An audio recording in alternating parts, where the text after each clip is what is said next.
countries. So let me, in my 3 minutes, take this argument the other way round. Not what we need to succeed, we all know that, but let's just imagine for a moment what we would have to say to our grandchildren if we failed. We'd have to say it was all too difficult. And they would reply, well, what was so difficult?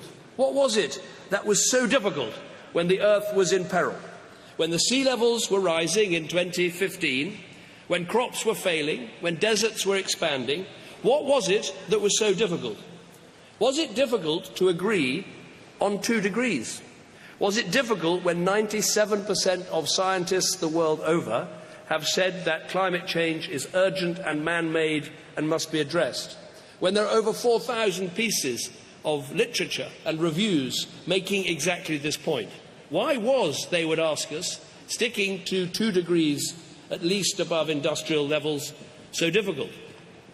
Presumably, we might have to say, well, it was difficult to reach a binding agreement.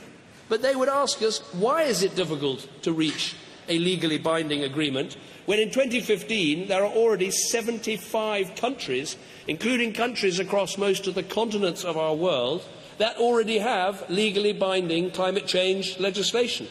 Countries like Britain, and countries that aren't suffering from having legally binding climate change legislation, some countries that are thriving with that legislation. Perhaps we'd have to argue it was too difficult to have a review after 5 years. Why, they would ask us, is it difficult to have a review after 5 years? No one is being asked to preordain what that review would say.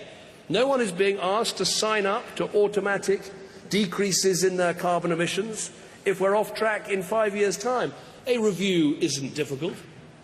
Perhaps we'd have to say it was too difficult to reach agreement about finance, too difficult to get to $100 billion of climate finance by 2020. But how could we argue to our grandchildren that it was difficult when we've already managed to generate $62 billion by 2014?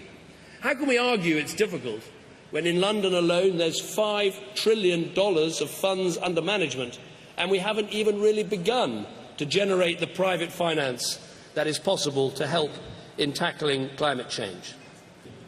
All I'm saying is that instead of making excuses tomorrow to our children and grandchildren, we should be taking action against climate change today.